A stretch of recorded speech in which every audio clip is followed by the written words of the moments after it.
On the Writer's Gym podcast today, we're going to be talking about that glaring white first page of your story and ways to help yourself to begin stories, audio dramas or whatever.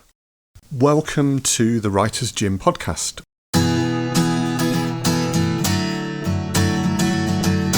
The Writer's Gym podcast. Build creative confidence and grow your writing life.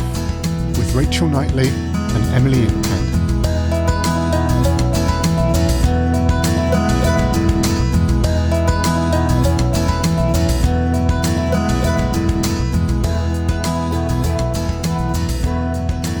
As usual, we have Rachel Knightley and Emily Inkpen. Hello. So, I'm going to start with you, Rachel. That glaring white first page that we've talked about. What are your approaches to that first page? Before any technical answers whatsoever, a spoiler. Oh. You don't know how you're going to begin until you end. Oh my God, yes. You can make so many sensible decisions, and a lot of them will be lots of fun, and you will discover lots and lots of things. But if I could send one message back to previous Rachel through time, it would be you can't edit what you haven't written. Yes. And that goes for the whole journey. So doing what gets you going and then going and carrying on, all good. Everything we're going to say here today is less important than knowing you can't make that decision until that decision makes itself. Yeah. Well, I didn't realise we would get this philosophical this quickly, but I think that's a really good... I mean, the fear of the blank page, it's quite, it's quite potent, I think. Yeah. So I live in my brain and it always sounds like that. So I will take philosophical and I will raise you practical and answer your actual question, Chris. How about that? Here are some of the ways you can do it. Number one, pick a lane. I picture that like driving. As much as I hate driving and love writing, it could work with swimming, but pick a lane. So that might be a writing prompt. It might be stick your hand in the envelope and pick an object, a setting, or whatever your prompt is that day, and just go for it, because the one cure for a blank page is to stop it being blank. I do not mean to downplay how huge this feels, but my God, the route through it is direct. Pick a lane and go with it. When I wrote your creative writing toolkit, the first draft commandments, the 5 first draft commandments, the first one was thou shalt not edit or criticise thyself, because the place for that is when you've seen the thing, not when you think you can do the work in your head before it lands on the page. But the second one is a writing prompt is a diving board, not a dive. It is not about controlling what happens. It is not about analysing whether you've made the best decision or not. You are going to work from a stimulus. You are not going to be in control of what happens. And I can absolutely promise you that you'll find how to finish if you allow yourself to start. Emily? For me, understanding that a first sentence doesn't necessarily come first. That you can find your first sentence when you're halfway through writing the book. And then it will come to you and you'll go back to the beginning. You'll put it in there. You'll carry on with the book. And then you will come back and it will go in with your editing process. Something that really works for me if I'm having trouble getting into writing is if I know there's a key conversation that needs to happen between 2 characters, I will write that conversation. It doesn't matter if it's a conversation that happens early or late. I will write that conversation and then I will write what happens next, or I will write what leads up to it. And I will eventually expand out from that point until I either reach the beginning of the book where it all began before it got to that conversation and the conversations that went on before it, or afterwards. You don't have to start a book from the beginning of chapter 1. You can start writing a book from chapter 3. This is a conversation that happens in chapter 3, and then it's an exercise of just getting there when you go back and fill in what happens from the beginning to that point. But at least then you are not faced with a blank page. You know where you're getting to. You've got a heading. You've got a solid chunk of action and even character development at that point. By the end of that conversation that you know has to happen, you have a better idea of who this character is and who they're talking to. And then starting the book, you're already there on a firmer footing with that character and with their viewpoint. Yeah. And that can be an excellent place to start. Or not start, as is the case may be. Yeah. I was going to really get into the psychology of starting.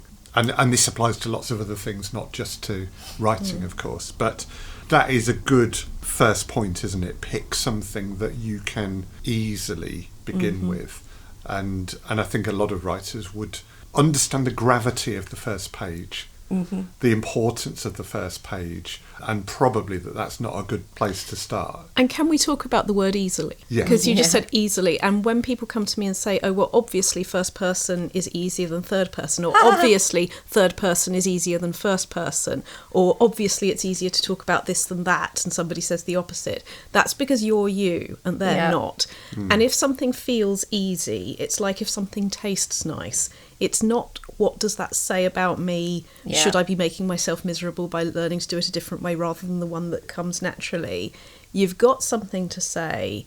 The psychology of beginning is all about finding ways to do it and stop getting stuck in your head and connect with the notebook, the computer, the whatever you are doing.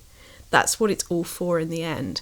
So keeping a sense of what the objective is so crucial, because if you make it about there being a right answer and a wrong answer, then you're not writing with freedom, you're not finding your voice, you're desperately trying to find the right answers to an exam you're not even sitting. You are yourself the examiner. I've got a friend who vowed early in their writing career that they would never write in first person, and then they did, and those are the books that have got published. Right. And with that, I was having a conversation the other day where I heard myself say to this client, present tense is coffee, past tense is tea. And it's the best answer I've ever heard. And I know it's mine, but I'm still going to say that because it's not about better or worse. Yes, my English teacher and maybe yours would have said present tense was less formal and less good. I genuinely, this still makes me clench every muscle in my body. I did hear a creative writing teacher once say to a group that past tense was better than present tense to write in. I am still recovering. The idea that you would say to creative writing students, not this is my taste and it might not be yours and that's okay, but this way is better than that way. Oh dear.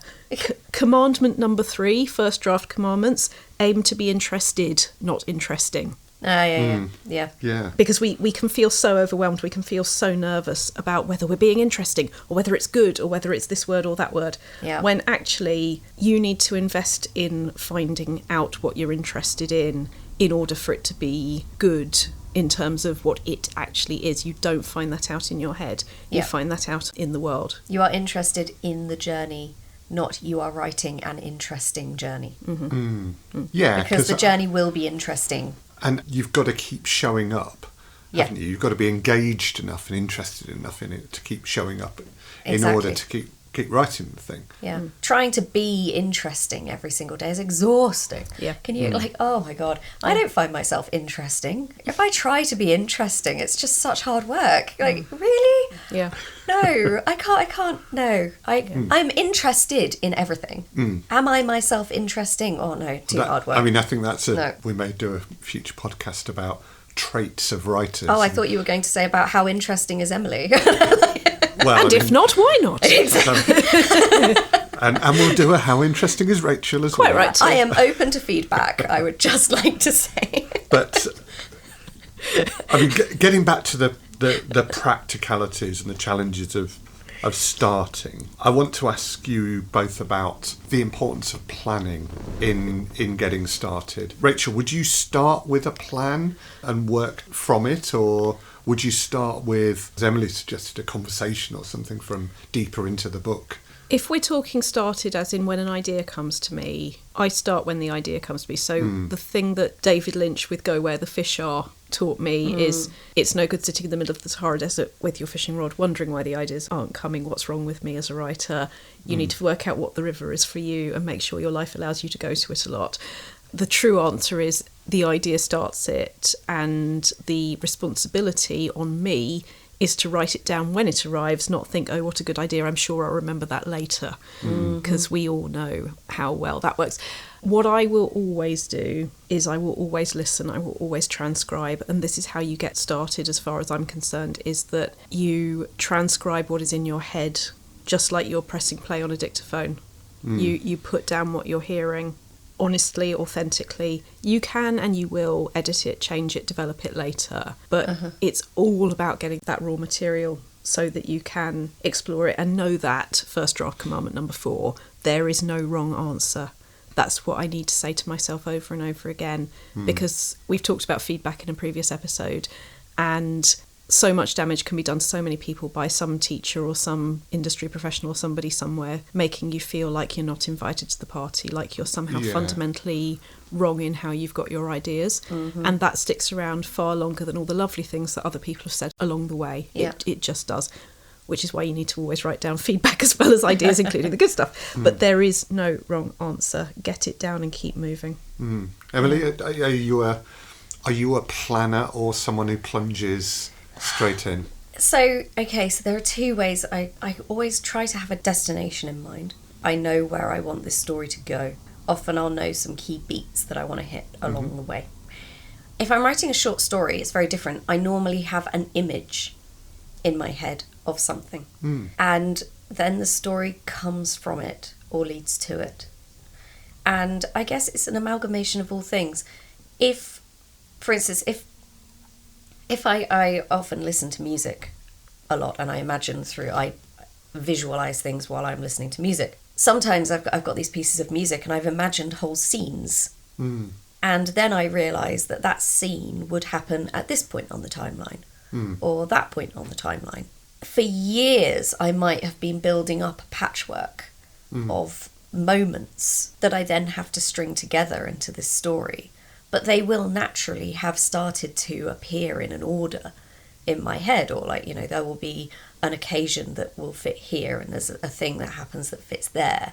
And naturally then it's just a case of getting the pieces that I've already got and sort of laying them out and going, okay, right, so this happens in this order, this happens in that order. I'm a great one for writing myself draft emails.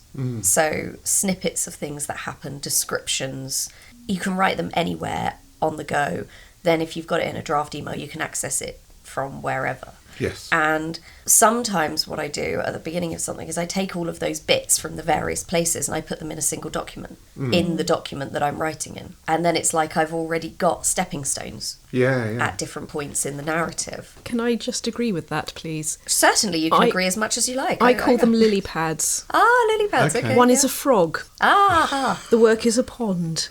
I like to have about 5 or some odd number of lily pads, so there's a beginning, middle, end thing going on.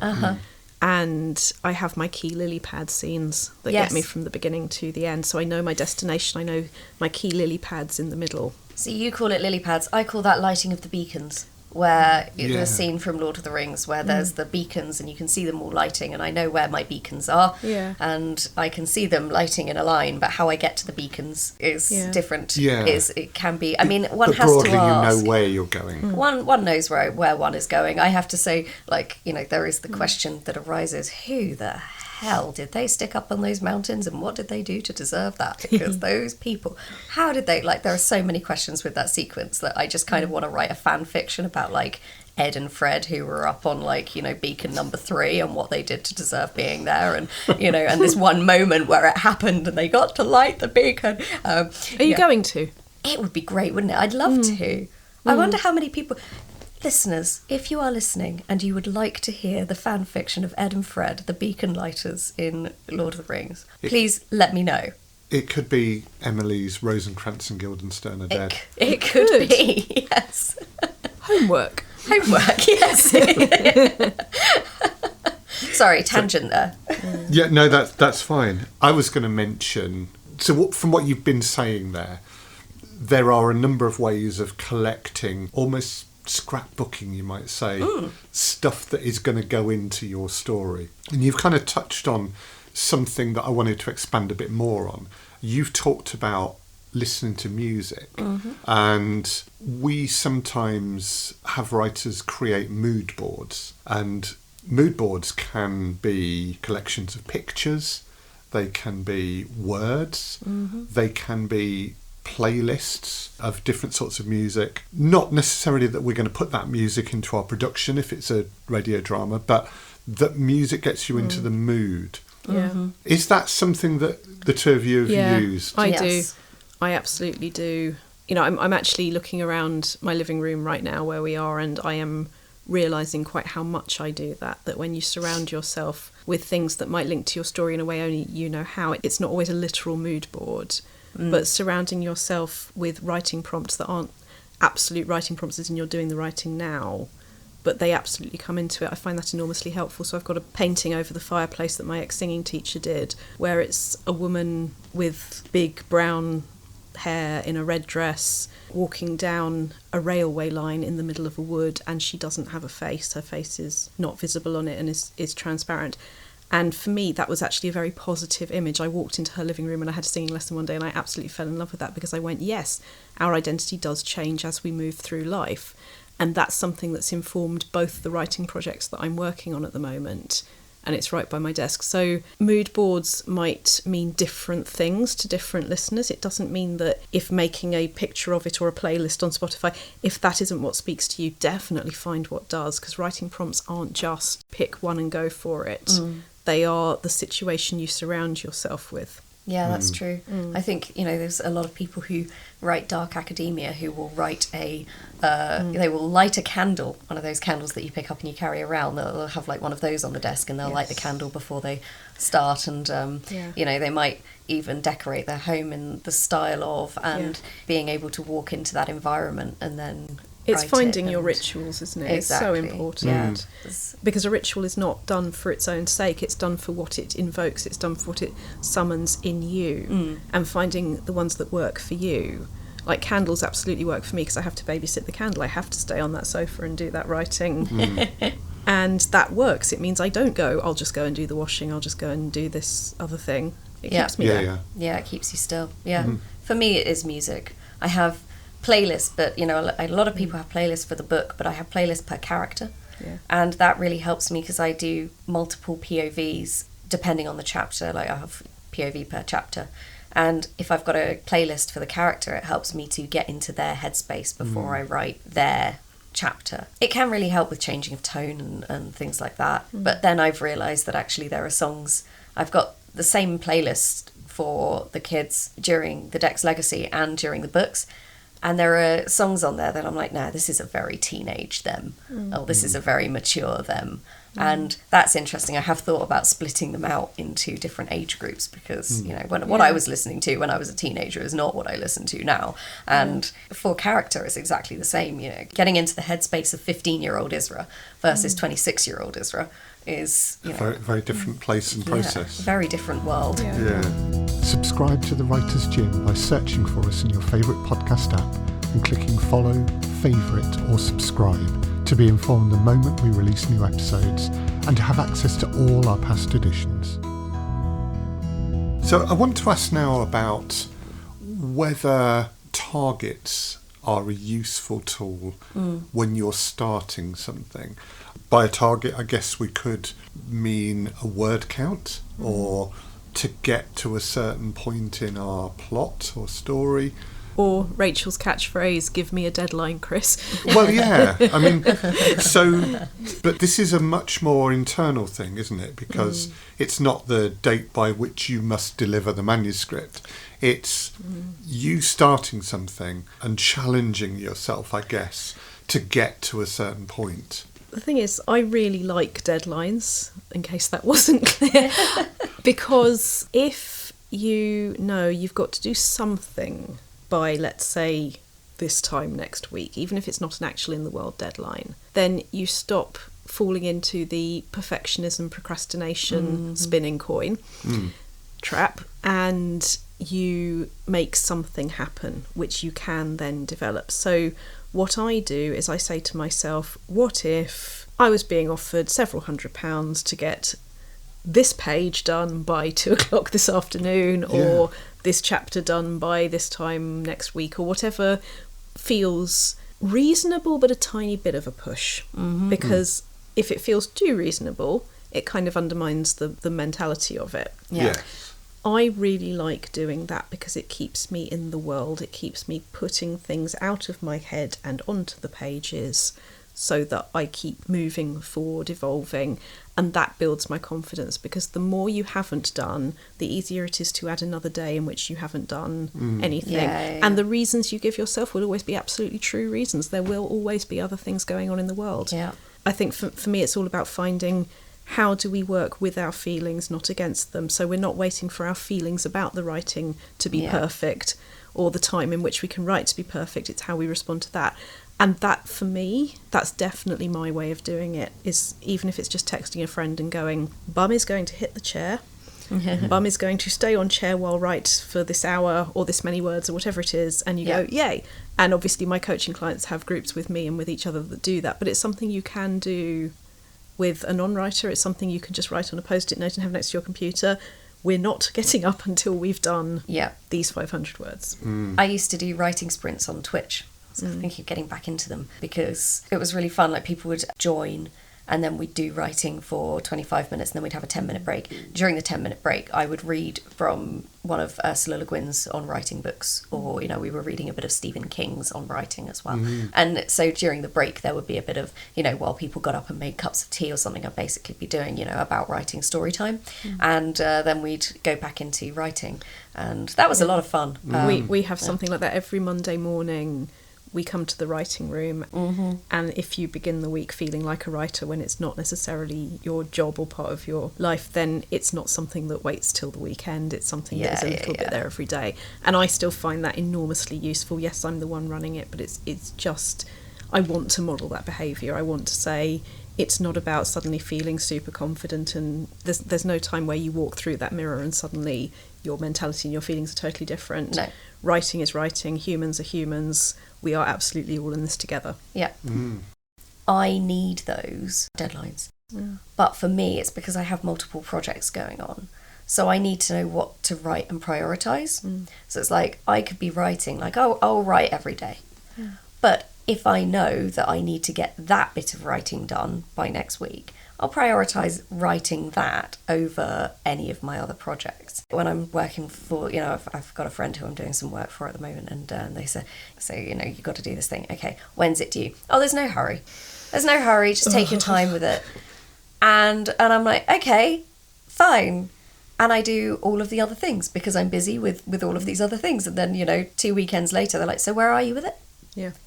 And I'm like, so there was a deadline then. There was a sort of end point. Like, you know, take your time meant take your time for 2 weeks. Yeah, which it would have been so easy to say. Yeah. How does 2 weeks sound to you? It doesn't, you know, if somebody's worried about, I'm not saying they are, but if somebody's worried about making that happen, you can always do what I think we do, where you say, where Chris will say, how about this date? And I will say, yes, please, or the day before, or whatever I say. And it's fine, because then you've got some shape to your reality. Exactly. Yeah. And this is the thing. It's like, it's a structure thing. And I have got quite a few plates spinning.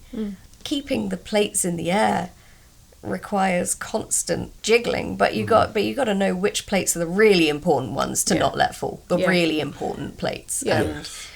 So we were talking about planning as a means of helping us to get started in writing. But Emily, I wanted to ask you a little bit more about that planning. And we talked a few podcasts ago about world building. Oh, yeah. For you starting one of your stories, how much world building would you want to do before you start to write some story? What's the right ratio, the right balance there, do you think? I do very little before I start.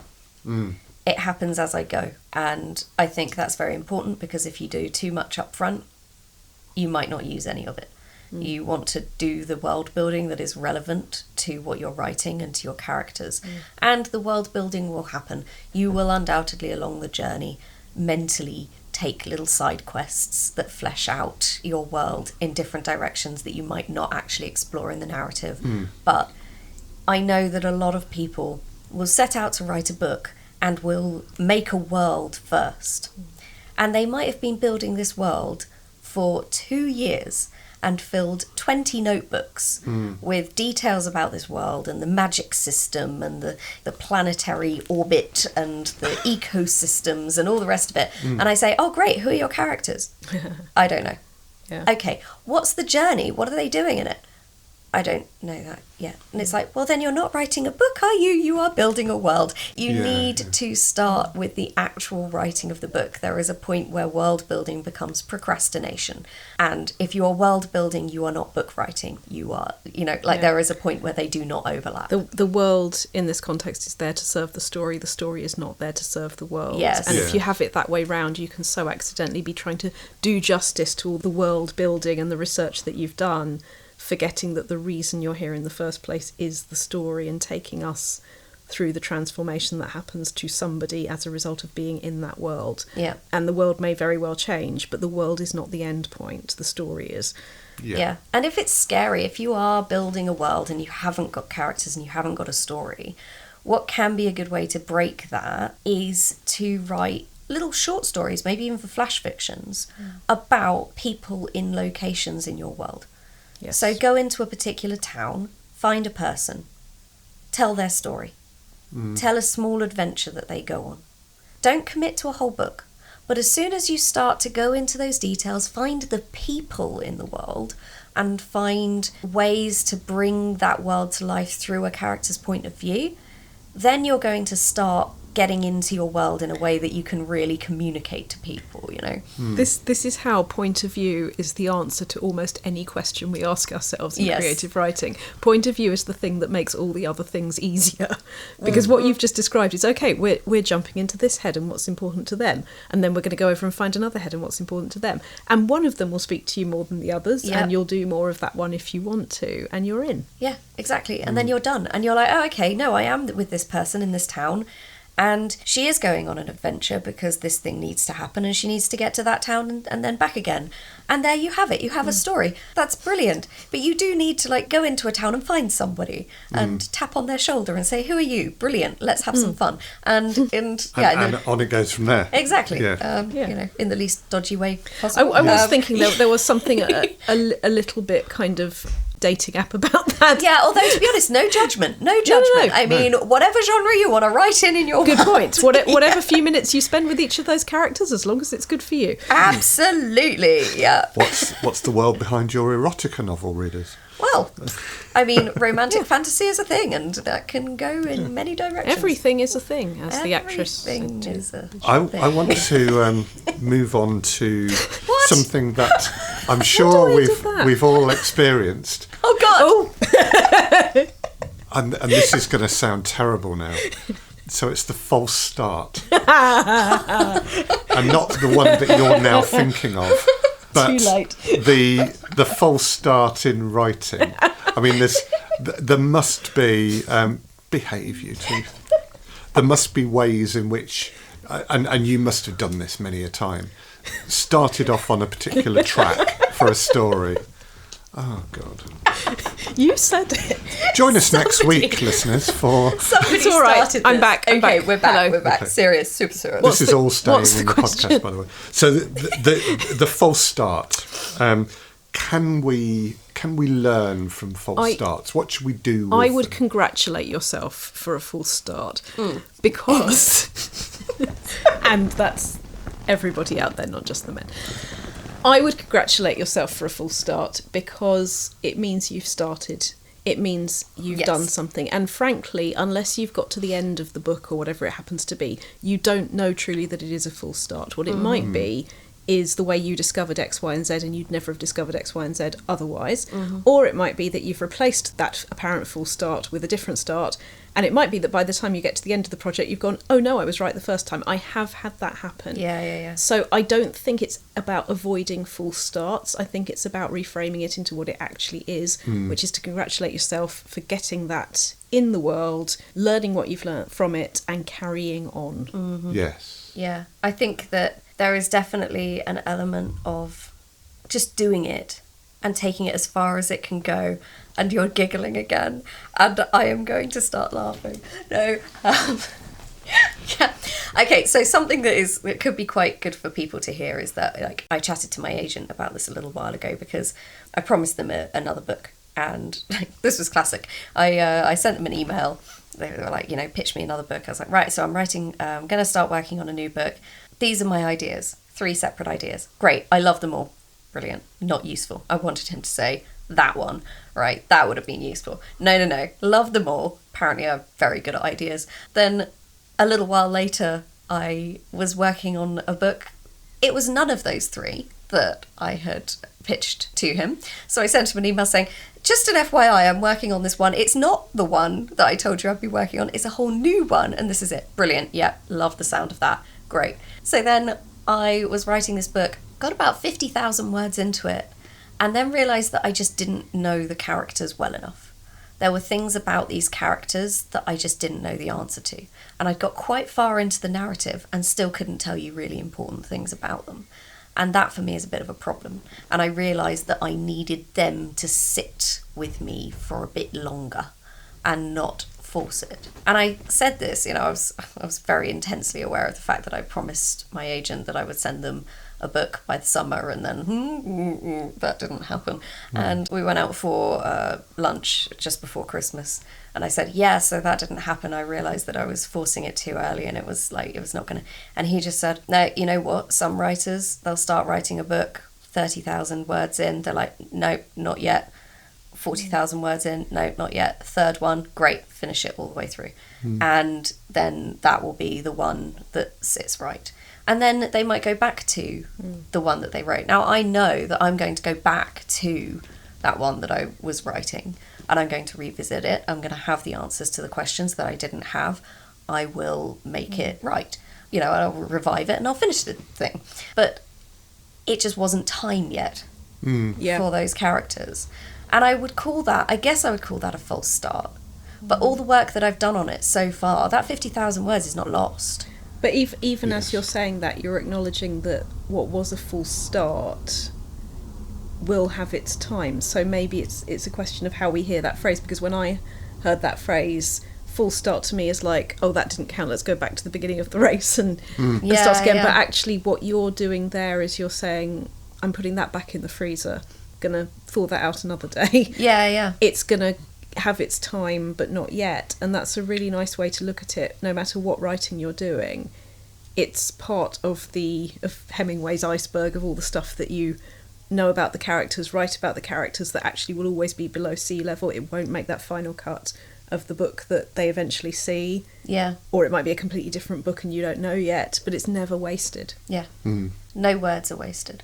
No words are wasted. None. Literally. And I think that's a really, really positive note. So nothing you do at the start of your process is going to be a wholly bad thing, because even if you subsequently entirely abandon it, that realization that it's not the book that you should be writing is still of value, because it allows you then to move on to something else, and you have developed as a writer in that process. So all writing is good to some extent. And Emily, where you are now with an agent and with books and experience behind you, it becomes possible, doesn't it, to know instinctively, intrinsically, that not everything has to go into this one anyway. You're able to put less pressure on yourself and to know that things can develop, things can happen. Whereas when people are just starting out and there's that horrible feeling that you've got to put everything you are and everything you could be into this one book, that's too much pressure. Whereas what we're talking about today is begin. And then there's that lovely thing, the Lewis Carroll, begin at the beginning, and then when you get to the end, stop. and no, or if you're me, begin halfway through and maybe don't. But but also maybe listen to Lewis Carroll better. But also know that in order to do that, you're not going to do it chronologically and you're not going to do it sensibly. Writing is a lot of hard work, but you will find the time and you will find the people, and it might not be in the order you expect, and that's okay. I want to then think about further down the road, as you've both described, your book, your story, your drama is at a point where you think you've got all the ingredients, and you have either written the opening or you need to write the opening. So I just want to think for a couple of minutes about openings and beginnings of stories and pieces of creative writing. Do you have any thoughts about what strong openings look like? You know, anything that we've mentioned so far that feeds into that? You want the world to show it knows who it is. It doesn't need to be hitting you over the head with it. But if you take any opening line, or indeed any line from anywhere that you like, it knows who it is. Now, if I use examples, that's not fair, because any examples I used are from published works that have already been edited and re-edited, so I'm not going to do that. But I'm going to say, think of what drew you in and notice that it wasn't desperate.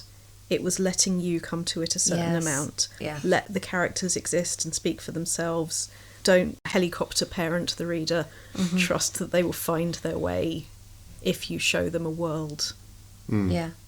Preferably from inside somebody's head, because that is how the human condition operates in worlds. Yeah. I think I learned a big lesson with my first book when I was subbing to agents. And I did the whole thing where you have to get into the action fast. Grab your reader's attention. You have to get right in there and, you know, and bring them into the story. Start with a bang. Start with a bang is always the way that they say it. And so I did. And all of the stuff happened really, you know, really fast from the beginning. And I got this feedback from an agent saying, all of this is too much. I don't know anything about this world. I don't know anything about these characters. And I need to know more. So I need at least 3 chapters before any of these things happen, where I get to know who these characters are in their environment before the incident occurs and before everything. And that has made a big difference to me. Now, as a writer, even if you start with a bang in your first draft, maybe then when you go back to it, just think, is the bang too soon? Have we jumped into the bang ahead of time? Or do we need a bit more lead up? And you can do that in writing, at least. You can do that retrospectively. And you can... I'm now just, there's a gap in the market. I am just running with this now. Yeah, you can add a few chapters in.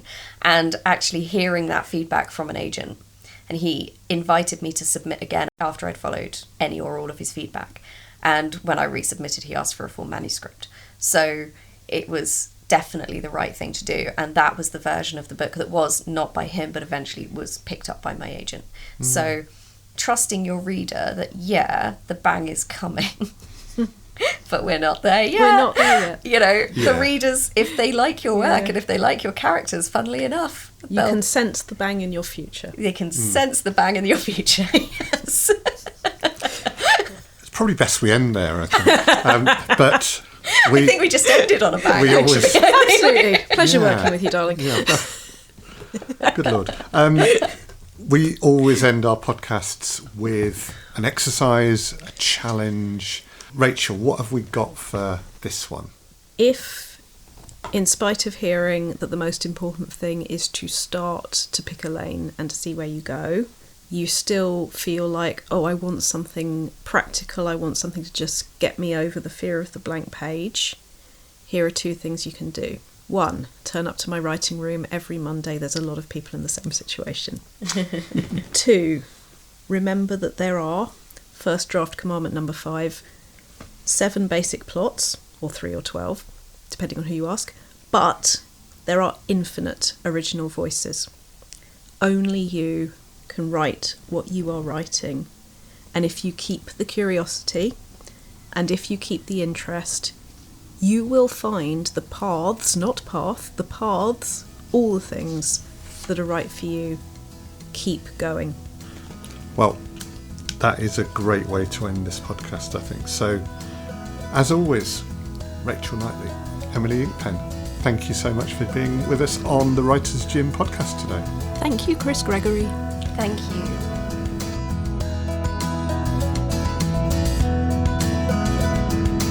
Thank you for listening to the Writer's Gym podcast with Rachel Knightley, Emily Inkpen, and me, Chris Gregory.